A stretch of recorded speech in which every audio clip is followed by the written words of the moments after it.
Shauna Good, and I'm a Senior Performance Auditor at the State Auditor's Office. And my name is Michael Wynn. I'm a Performance Auditor at the Washington State Auditor's Office. We did an audit on the Office of Fraud and Accountability at DSHS, or OFA. OFA investigates allegations of fraud and abuse in public assistance programs. So for example, if a client comes in and applies for food stamps or TANF and they lie on their application and receive more benefits than they should have gotten, OFA investigates those types of cases. We found that the backlog of these investigations was growing, so we looked for ways OFA could improve how it assigns cases to investigators, how it prioritizes these cases, and how it measures its performance to see if it could reduce the backlog.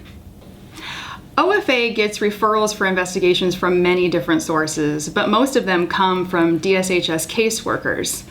And we actually found that there are in effect two backlogs because OFA does two different types of investigations. The first type is an early detection investigation, where OFA investigators look into a client's eligibility up front.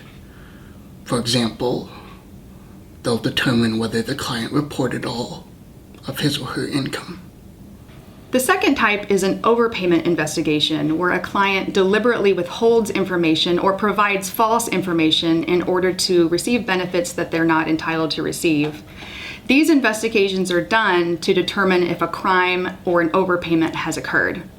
The backlog of overpayment investigations increased over the past 3 years, from 5 to almost 2,700.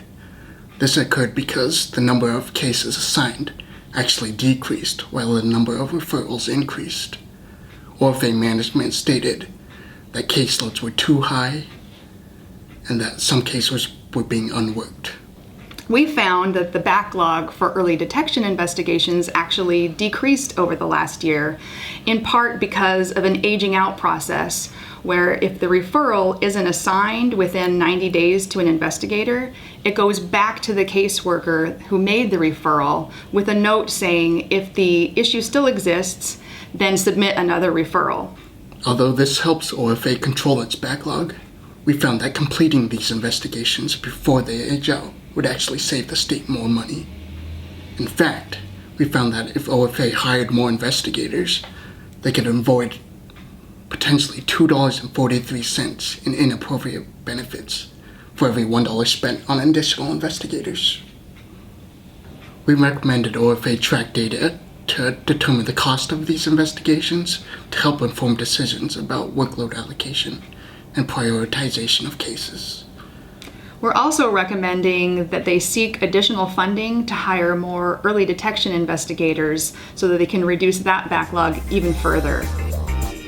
To read the complete report or for more information on our other work, please visit our website at www.sao.wa.gov.